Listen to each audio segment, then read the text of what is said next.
So hello the guys, welcome to A to jazz.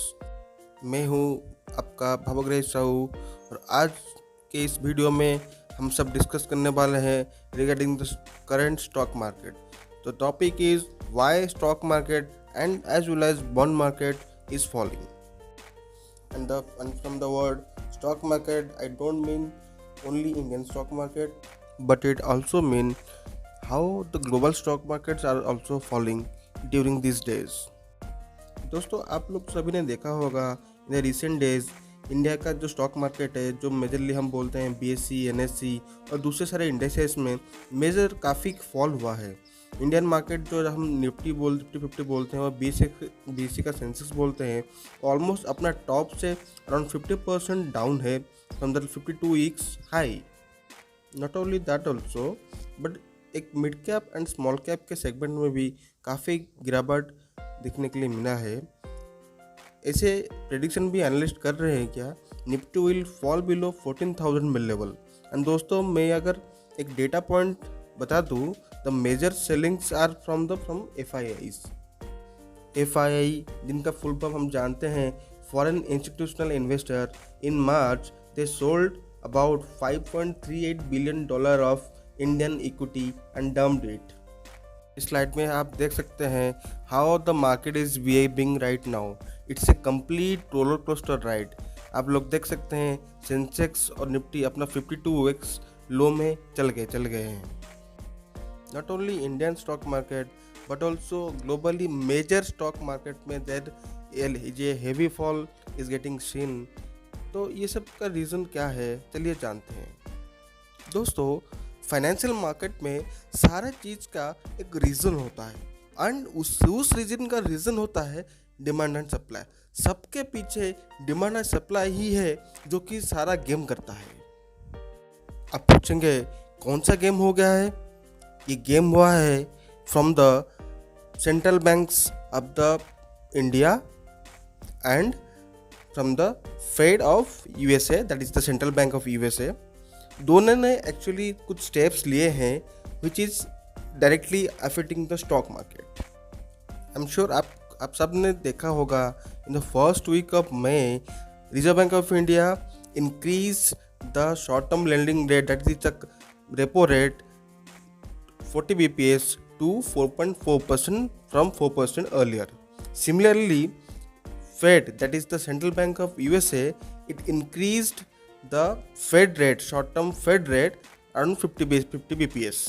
And these are the primary reasons why the investors, the FIIs are dumping the Indian equity markets.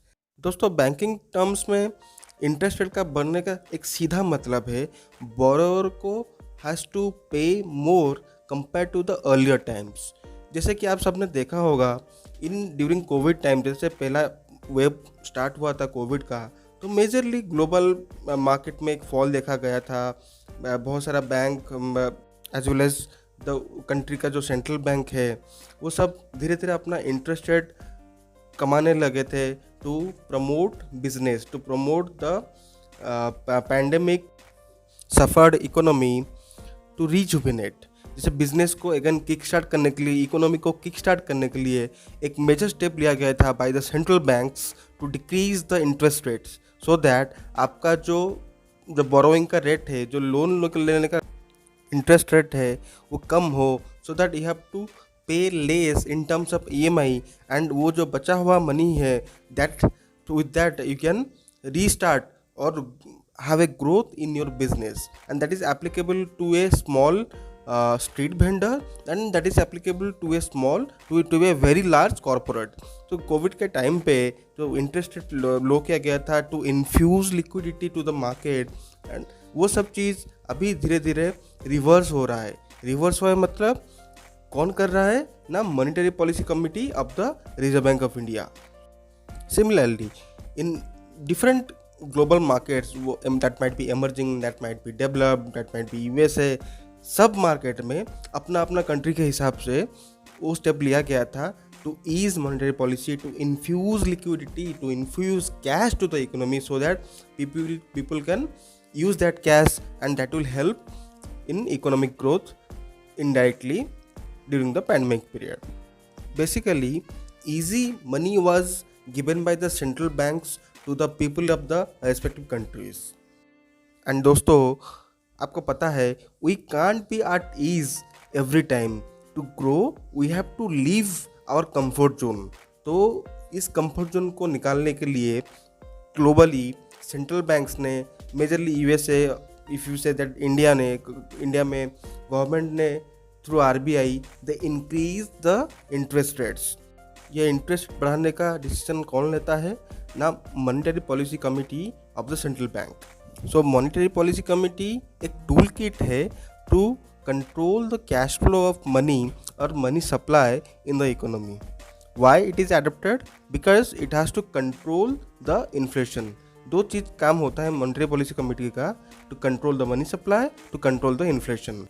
Whenever money supply increases, it results in heavy demand of goods and services, and in result, it increases the inflationary pressure so that the CPI inflation or WPI inflation increases, and the opposite, whenever there is a contractionary monetary policy, लोगों के पास cash flow का इतना रहता नहीं है, economy में liquid cash इतना होता नहीं है, तो they tend to spend less and that way inflation is getting controlled by the RBI.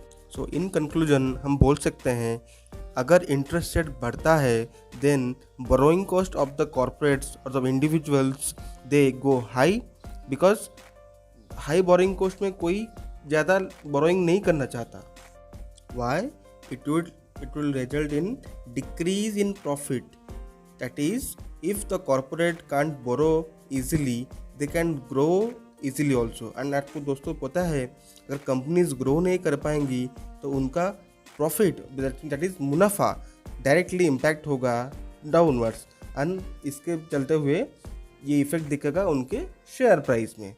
ये एक मेजर कारण है why the investors are dumping the equities now. So जो फ्री मनी चल रहा था from the last 2 years that is again restricted by the central banks. And to enlarge, to deepen the situation of high selling, Fed, is Federal Reserve of United States of America, has increased its short-term Federal Reserve rate by 50 bps to 1%. Both the central banks took action against to fight the inflation measure post Russia and Ukraine war. अगर मैं आपसे और एक data point share करूं, जो FII है वो Indian market से 1.22 lakh crore Indian rupees Indian equity को सेल कर दिए हैं इन FY 21-22 जो लास्ट फाइनेंशियल ईयर था.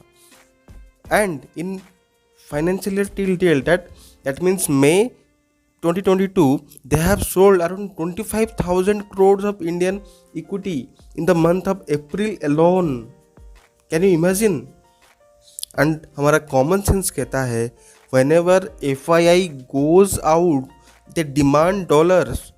That means डॉलर का आउटफ्लो होता है, we have to pay them in dollars, right? And dollar का outflow will accelerate as the bond yield in the US market goes higher. तो आप पूछेंगे सिर्फ यूएस का इंटरेस्ट रेट बढ़ने से ऐसे कैसे होता है?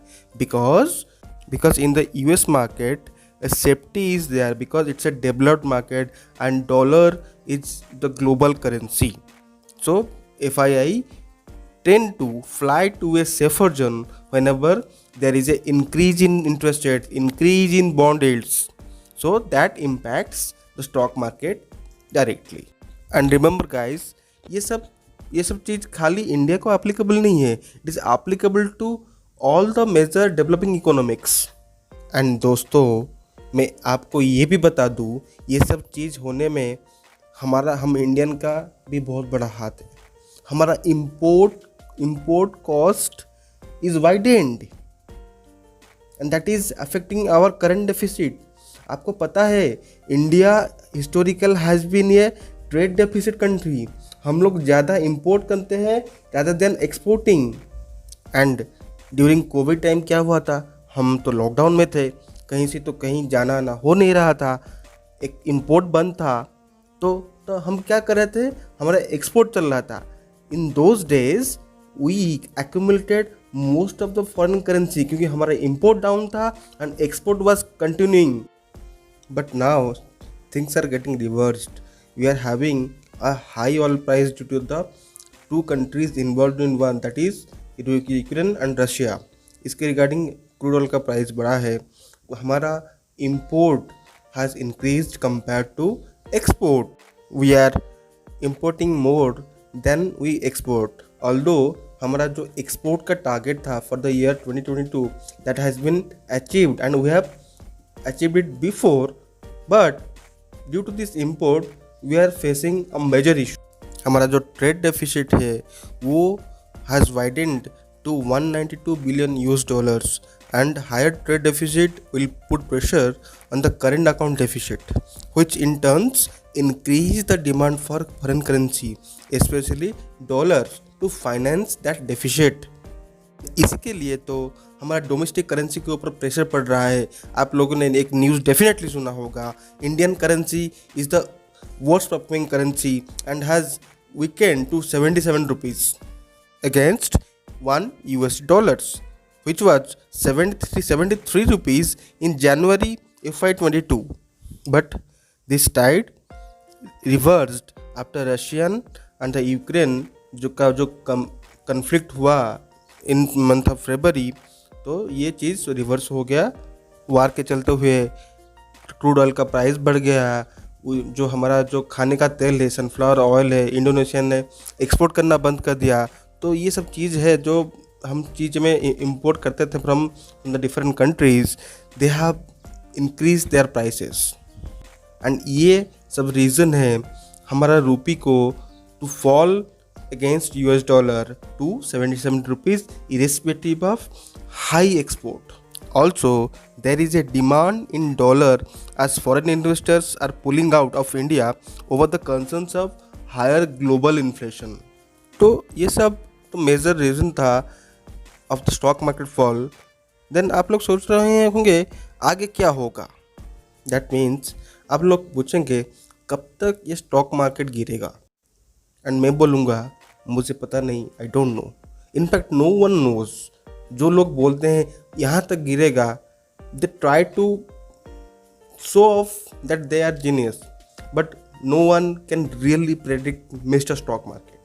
It surprises every one, the one who is a newbie, the one who is a highly experienced holder. तो आप लोग बोलेंगे इस सिनेरियो में क्या करना है. इस सिनेरियो में आपको वो करना है जो स्टॉक मार्केट का बेसिक्स है, that is investing. Only purchase highly good fundamental stocks, stock with high business growth, stock with high profit growth, which is the basic fundamental of investing. Rather than going in trading, you can invest in good quality stocks. And मेरा ये बोलना है that we can see a major fall, we can see a fall subsequently till the time company's profit announcement comes in their annual general meetings. तब तक के लिए invest wisely and earn wealth. दोस्तों, आपको अगर इसी टाइप का video देखना है then do like, comment and share. आपको किस टाइप का वीडियो देखना है do comment in the box mention below. तब तक के लिए thank you and never let the learning thirst be quenched within you. Thank you once again. Subscribe to Edutaz. Thank you.